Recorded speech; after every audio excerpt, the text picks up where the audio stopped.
on the horizon. Sacrificing ourselves.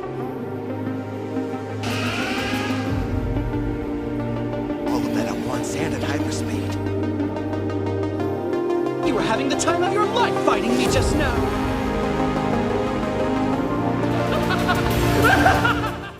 Welcome back to Saitama Recap.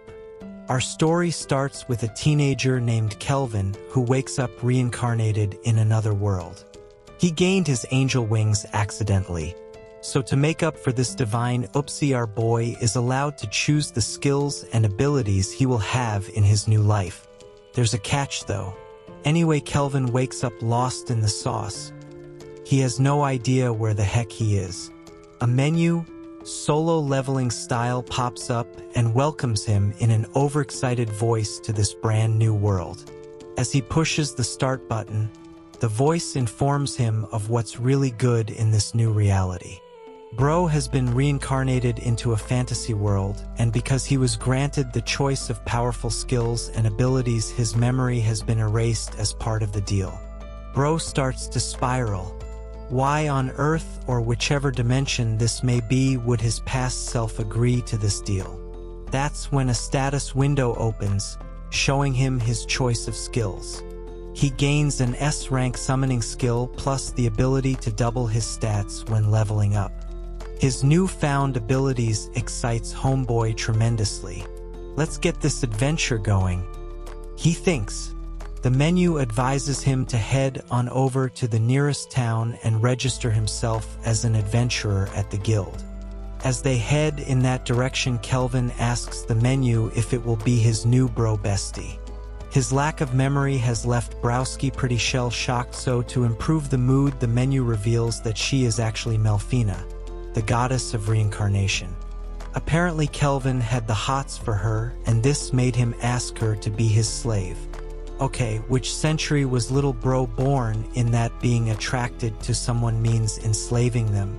Anyway, she crazily enough accepted his offer cause her job was stressing her out, and she decided being a slave was a better option. This information shocks Kelvin, wondering how his previous self came up with the idea. We are just as confused, little homie. The voice is beyond simping for him, and it's kinda awkward. Bro tries to summon her just to see what she looks like, but she tells him he's too weak right now and will also need way more mana before that's even an option. Kelvin registers as a basic B, sorry mage at the Adventurers Guild, but doesn't mention his summoner skill. According to his slave goddess, apparently summoners are such a rarity that kings will literally go to war for them. So he starts as the lowest F rank. According to the clerk, the only missions you may take are max 1 rank above your own, and the only way to level up is by completing 10 missions in a row. So off Kelvin goes on his first mission, slaying some slimes. He comes across a wooden pole which boosts his magic and starts to hunt. Soon enough he comes upon 3 slimes. Melfina advises him to see what's up with his S-rank skill, Appraising Eye. He does, and it shows him all of the slime stats. Since he is S-rank, he can see anyone's stats up to 100 levels above him. Good to know. Melfina lets him know if he injures a slime, he'll be able to tame it. Kelvin attacks with his pole, not his magical ability, thereby ensuring he won't eliminate it. Surprise, surprise, the slimes are not an easy foe, and it takes all his might to be able to beat it into submission. Now tamed and submissive, unlike most women, he makes a summoning contract and names the slime Clotho. Clotho is a happy slime who jumps around joyfully. Together they attack Clotho's homies. Bro code violation.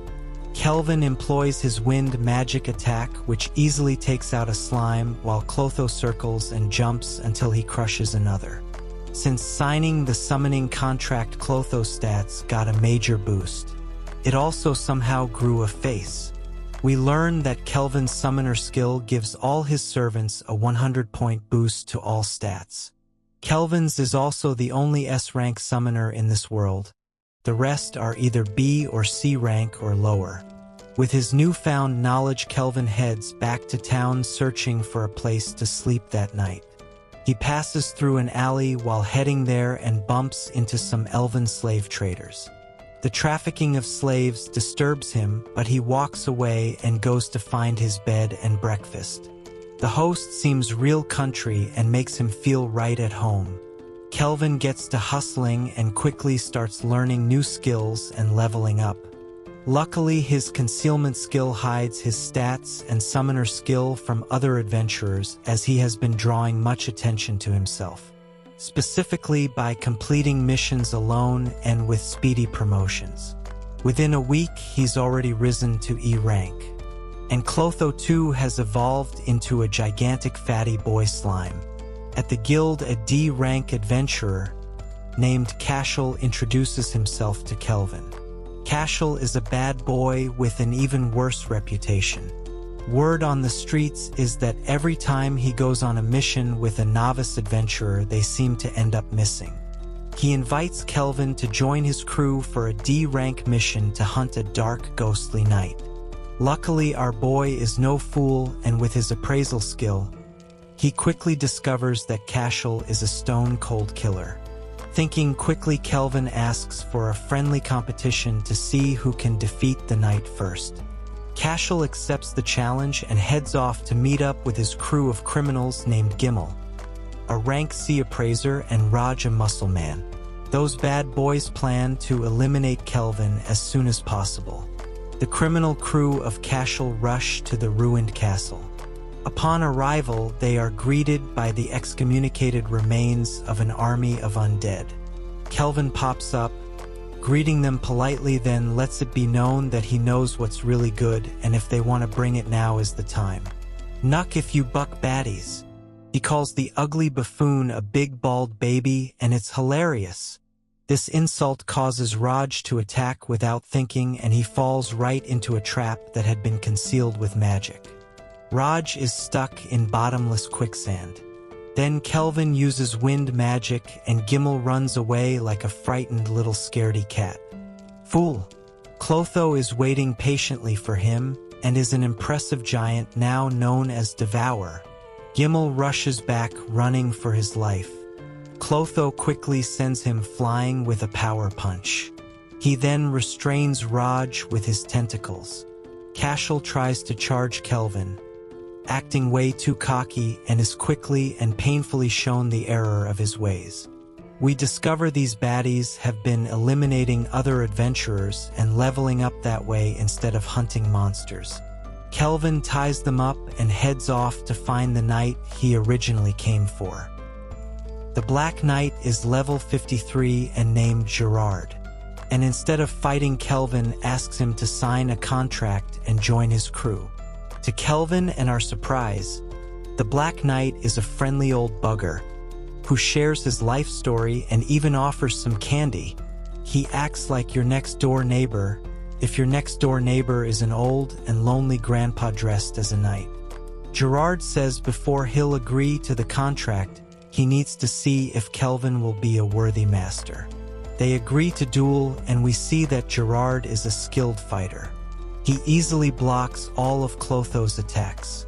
Gerard power slashes Kelvin, who just manages to dodge the attack. Clotho and Kelvin attack simultaneously, with Kelvin using air magic to hold Gerard in place. Stuck and on the verge of defeat, Gerard suddenly remembers his reason for being. We get a flashback and see an elf named Gildora who wrecked the knight's entire kingdom, eliminating every person in it, including Gerard's wife and daughter. Core memory unlocked. The flashback empowers Gerard with a holy vengeance spirit, and he breaks free of Kelvin's magical hold and charges him. Kelvin freezes him again, and Clotho shoots a power beam at Gerard. The next morning, Kelvin is back at the guild and hands over a piece of Gerard's armor as proof of mission completed. This highly impresses other adventurers who praise him. His accomplishment plus handing Cashel over to the authorities ensures that Kelvin receives acknowledgement from the guild master plus a promotion to D rank. Gerard is now one of the crew along with Clotho and Melfina.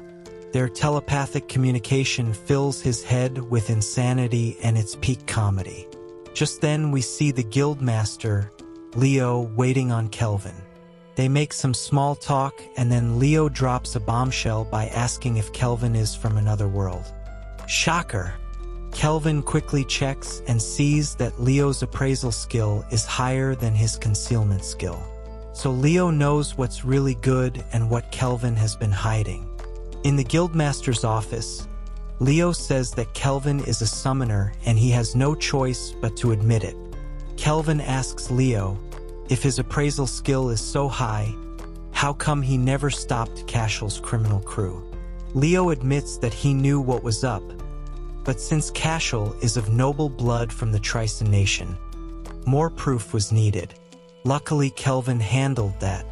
Getting down to business, Leo wants to be homies with Kelvin, as he is not the first Isekai'd person in their world.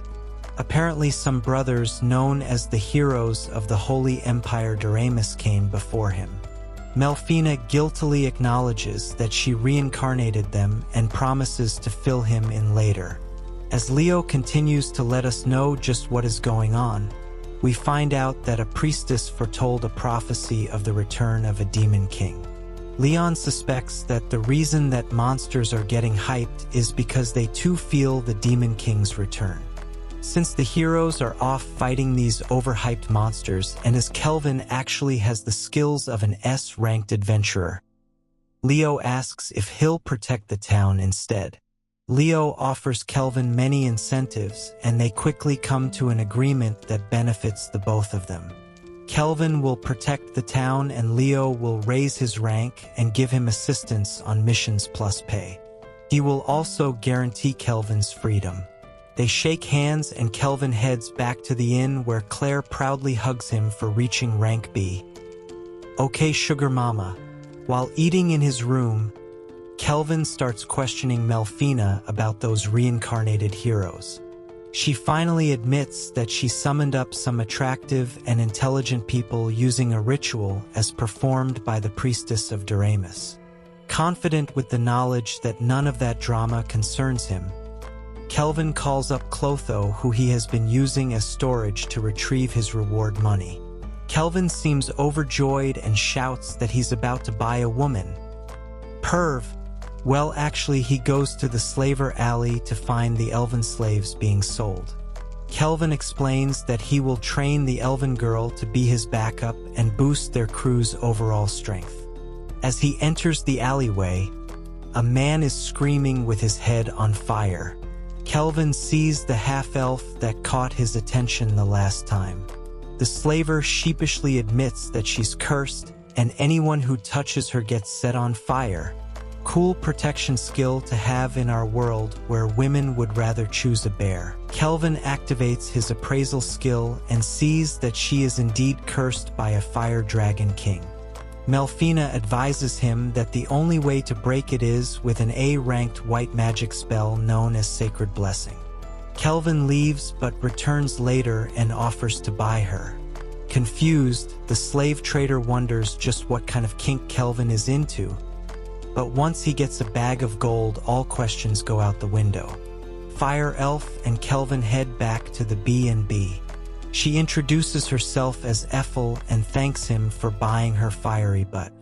She gets all emo and Kelvin tries to comfort her, but she backs off afraid to light him up like a firecracker.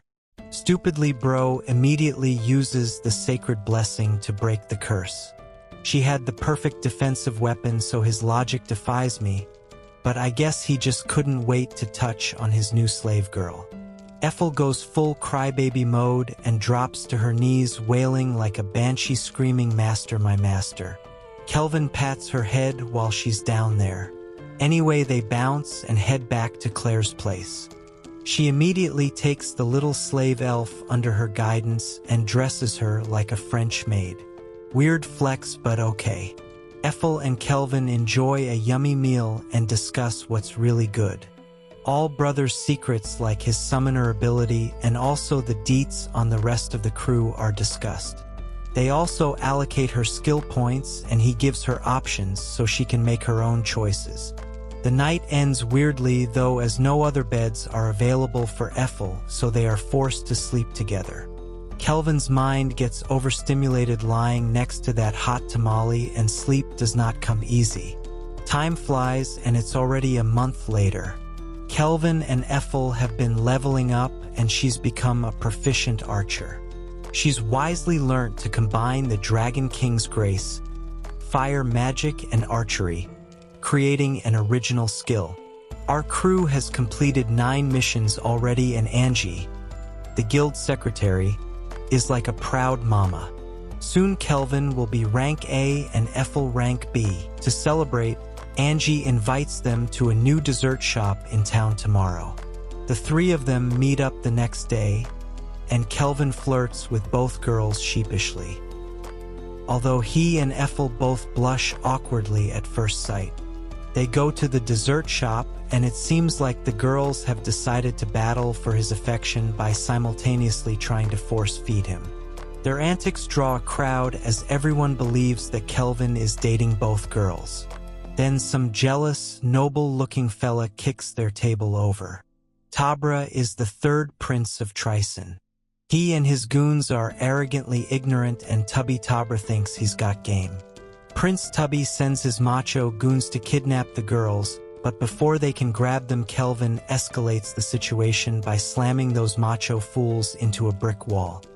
He then politely asks the prince, "What's good, homie?" But he won't answer, so Kelvin uses magic to make the Tubby prince vibrate uncontrollably, and he spills the tea. Apparently there's a rumor about an overpowered adventurer that lives in their town, and Prince Tubby wanted to hire him. Unbeknownst to him, that adventurer is our big homie. Kelvin informs him who he is and rejects the prince's offer. In the meantime, we see what Melfina is up to. She visits the priestess of Doremus, an oracle named Colette. We get a glimpse of the other reincarnated heroes, and Melfina gives her a prophecy. She senses evil in the west, and the heroes are to go there and stay far, far away from Parth, where Kelvin is. Seems Melfina doesn't want her reincarnations bumping into each other. Melfina ends their Zoom just as her previous reincarnations show up. Colette lets them know the new prophecy deets. We head back to the Airbnb where Kelvin and Ethel are lying in bed. Ethel thanks him for protecting her earlier, and then out of nowhere her female insecurities pop up and she questions if he thinks she's a hottie. Kelvin is shocked by her emotional behavior, especially when she tells him she's in love. Kelvin does his best to resist her, and for now he friend-zones her. Big homie is no simp. The next morning at breakfast, Melfina shares the stats of her previous reincarnations, known as the Heroes of Doremus. Everyone is unimpressed as they are only at level 50 even with a full year's training under their belts. Kelvin is only 8 levels below them. Then Claire interrupts, letting them know that the guild is looking for them. At the guild, Leo informs Kelvin of a demon discovered in a hidden room in a D-rank dungeon. Using telepathy, Melfina lets us know that angels, demons, and dragons are the overpowered beings of this world. Out of the blue, Leo casually mentions an international incident caused by some thug publicly assaulting the Tubby Prince of Trison while staring straight at Kelvin. Guiltily, Kelvin immediately accepts the mission, and he and his crew head to the demon's location right away. There are several adventurers at the location who have formed a protective barrier. Kelvin and his crew head inside. They enter the hidden room and find an archdemon named Victor chilling on a mountain of bones. There's also a female demon chained up in the middle of the room. Apparently she's the child of the most recently defeated Demon King. Kinky. Victor laughs menacingly and tells our crew they are trapped. Victor plans to chow down on Kelvin, absorbing his abilities so that he can free the chained girl, as the chains binding the demon girl can only be broken by a human. After he has freed her, he will cannibalize the girl, thereby crowning himself the next king. With his evil plan explained, Victor then blocks the exit and charges our crew. Luckily, Gerard blocks it. Facing such a powerful S-rank enemy really excites Kelvin. He starts drooling with anticipation.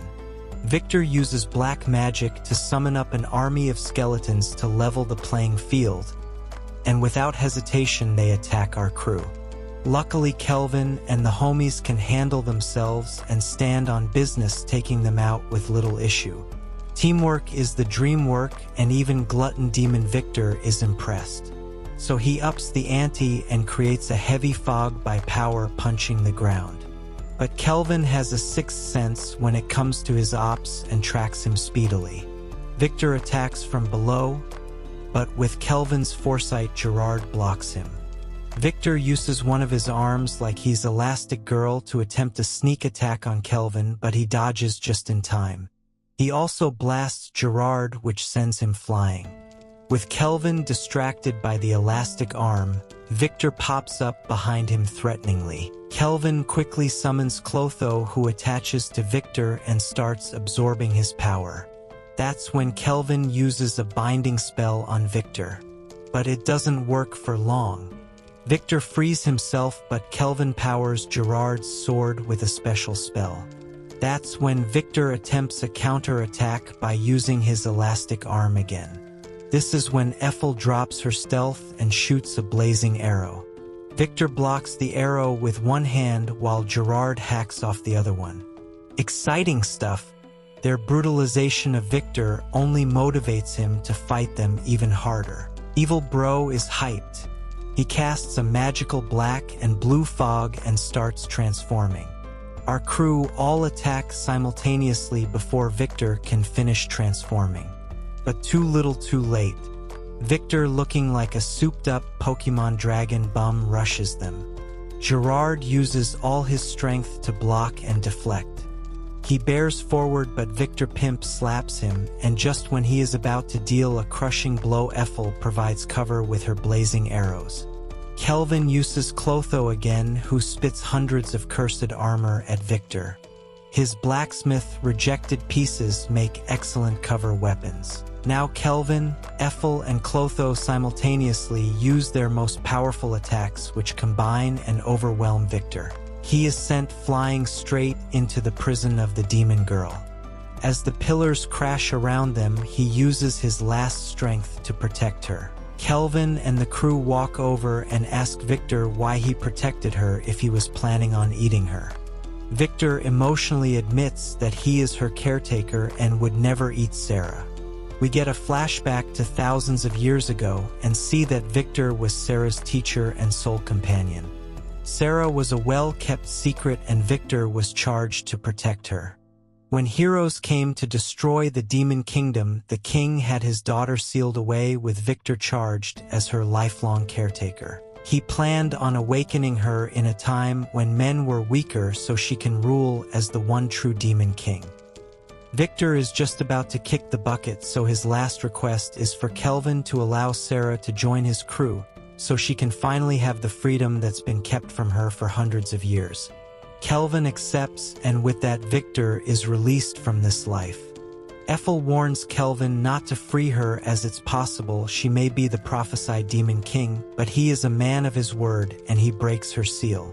Princess Sarah awakes, fully aware of her surroundings. She deeply mourns for Victor. He picks her up and they exit the barrier. Kelvin tells the other adventurers a half-baked tale and says that Sarah was just another victim of the archdemon. Lucky for Sarah, she has an enchanted hairband that conceals her horns and wings. Our crew regroups and Gerard has evolved into an S-rank knight commander with a major stat increase. Sarah is emo and is concerned that her disguise may be discovered. But Kelvin reminds her that he has S-rank concealment, so no one will ever be able to see her status or know that she is a demon princess. And off they go back to town. Sarah is like a little puppy, overly excited and fascinated by everything she sees and hears. This is her first time experiencing life, so it's cute to see. Kelvin asks Ethel to bring Sarah back to the Airbnb, and he heads to the guild, where Leo promotes him to rank A for his defeat of the archdemon. Upon his return to the BNB, a surprise awaits him. It's a fiesta celebrating his leveling up. It's a heck of a party with food and drinks galore. The celebrations leave everyone passed out on the floor. Everyone except Sarah, who sits outside staring at the moon like Bruno Mars and reminiscing about Victor and the life they shared together. Emo stuff brother. She promises herself to live the life Victor always wanted for her. Simple, beautiful things like seeing the ocean and learning to swim. We head a little bit into the future. Kelvin and Ethel are now S-rank crafters and they create new supersuits for the crew. Sarah looks great in her new gear and her steel gloves are made from Victor's exoskeleton. Gnarly. Gerard gets an overpowered demon sword named Dainsleif. An exhausted Kelvin needs a break after all that blacksmithing, so Ethel offers to play Gordon Ramsay. She asks what he's in the mood for and Kelvin craves rice. He craves it so badly he starts screaming. It's the one thing this world doesn't have that he misses the most. A bit later, our crew is in a carriage heading towards the coast, to a coastal town called Torridge. Apparently they grow a grain similar to rice. This way Sarah sees some of the world and Kelvin feeds his craving. Gerard lets Kelvin know that Melfina is still missing. After their drunken party, she had left to possess one of her avatars so that Kelvin could summon her, as he is unable to do so in her god form. Gerard thinks she wants a female body to compete with Sarah and Ethel. Jealousy activate. As they head closer to their destination, bandits try to hijack them. A sexy blue-haired woman leads them. They are called the Black Wind. Kelvin quickly checks their stats and sees the highest among them is just level 30. He asks Sarah to jump them, but not to use her metal gloves to avoid a mess. The first bandit steps forward and is easily sent flying. The rest attack and are easily defeated. The last one has an enormous hammer, but Sarah catches it one-handed and with a little push sends Big Bro crashing. Soon they are all tied up. That's when Miss Blue Hair warns them not to get too cocky, as her chief is level 70. This greatly piques our crew's interest. They get to Torridge and Sarah is overjoyed at finally seeing the ocean and can't wait to start doggy paddling. First, they must get to the guild and give them the bandits. That's where they meet Mist, Torridge's guildmaster. Leo has given her all the deets about Kelvin's crew. 20 years ago, Mist and Leo ran in the same crew. Kelvin tells Mist the information that they learnt while interrogating the blue-haired bandit. Kristoff, the champion of Trison, who initially had been sent to stop the gang, has secretly taken over and started running it. And Big Homie has gleefully joined the human trafficking business. To complicate matters, he is in town, but they need more proof to bust him. Unsurprisingly, Kelvin has no interest in battling Kristoff, as he is only level 70 and wouldn't be an exciting challenge. Then Kelvin's detection skills pick up the presence of the reincarnated heroes, and he nominates them to pick up the slack. Mist agrees and invites the hero party to disband the bandits. Taking their hero pledge too seriously, the hero party agrees and accepts. But Kelvin has his own hidden agenda. He sure loves a fight. We head over to the bandits' location and see a room full of women and children chained to the walls. Some nasty-looking, lip-gloss-wearing bandit enters the room and starts getting off on mishandling the hostages. This is when Kelvin and his crew pop up. Gerard knocks Mr. Lipgloss out, and then we see what's really good. Kristoff and his deputy are discussing the fact that they are really on a top-secret slave hunting mission for Trison. Okay, international governmental conspiracy. They get into a shouting match, and then Kelvin and the rest bust down the door. Kristoff thinks he's going to get a fighting challenge, but Kelvin's has zero interest in fighting his weak butt and is using him as bait to attract the real challenge. The heroes, Tuya, Setsuna, Mizuoka, and Miyabi arrive at the bandits' location, and it's strangely empty. Eventually, they find Clotho, who's been standing guard by the women. The heroes try to fight him, but one of the captive children blocks their path, saying he is their protector. That's when the silly heroes introduce themselves as the heroes of Doremus. The slaves are glad they've come and ask them to please help the adventurers who've come to save them. The captives are worried that their saviors will be overpowered and beg the heroes to run and help them. The heroes rush to the rescue only to find the bodies of Kristoff and his crew. They assume that they are the innocent adventurers who freed the captives. Trickster Kelvin and his crew pretend to be the baddies when the heroes stupidly confront them. Sneakily, Kelvin bullies and teases them, then challenges them to a game. He wants to single-handedly fight the four of them, with the loser granting the winner a single wish. Tuya thinks it's dishonorable to fight outnumbered, but Setsuna agrees, as she senses that Kelvin is an overpowered freak. Challenge accepted. We learn Kelvin's plan. He is a true battle junkie and wants to battle them and win. Then he'll use his wish to have the heroes testify against Kristoff, thereby voiding his diplomatic immunity. Ethel and Sarah worry for him, but Kelvin is excited to gain new experiences fighting against a group and also to test his new skill eating gloves. The heroes prepare themselves by calling up fairies to give them a boost. Tuya arrogantly charges ahead, but Kelvin blasts him and the rest. They quickly block. Kelvin rushes towards Mizwoka, who summons a baby dragon of all things. It tries to Dracary's Kelvin, but he accelerates his speed exponentially and speeds off. That's when he pops up behind Miyabi and activates his skill Eater Glove. Sarah explains how it works. Apparently, each glove can only steal one skill at a time. When he steals a new skill, he loses the old one. Since Kelvin already borrowed Sarah's skill, both his gloves are now skilled up. He now has Miyabi's skill parallel processing. Tuya, ever the arrogant, tries to bum rush Kelvin. While Setsuna and Mizwoka heal Miyabi, Tuya continues to attack all alone, thinking he can outpace Kelvin. Wrong. During their little one-on-one, Kelvin activates Sarah's S-rank fighting skill and starts whooping, but he quickly overpowers Tuya. Luckily, Setsuna rushes to the rescue, but Kelvin dodges her attack by creating an enormous wall as a barrier. Setsuna's unique ability allows her to slice through just about anything, so she destroys his barrier, easy peasy. Excited by her skill, Kelvin comes flying towards her. He releases a powerful blue beam, but Tuya intercepts and takes the brunt of it. Red foam goes running, but when Mizwoka tries to heal him, Tuya acts tough and says it's just a scratch. Getting all macho, he claims only the Demon King can eliminate him. Okay bro, we get it, you're strong. That's when Setsuna Pimp slaps him back to reality. Bro seriously needed that wake-up call. He acts as if he is the #1 powerhouse.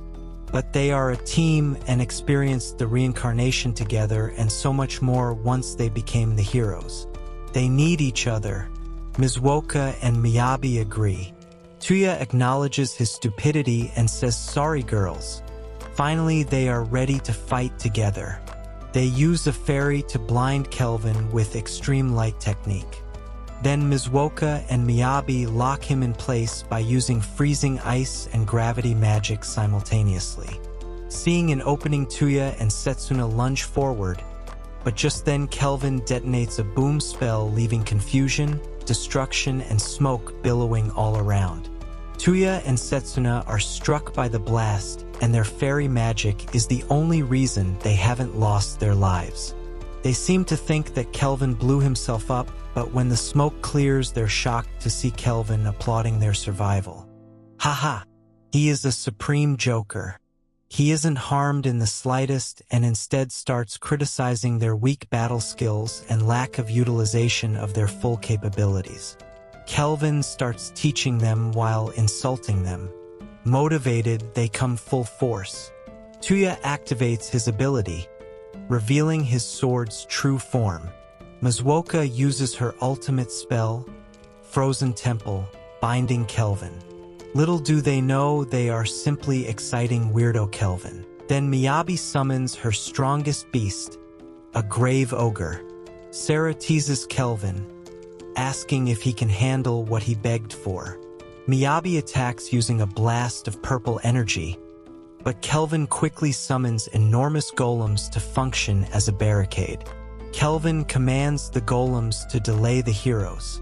Then he activates the stolen skill Parallel Thought, using it to create a spell that will free him from his frozen prison.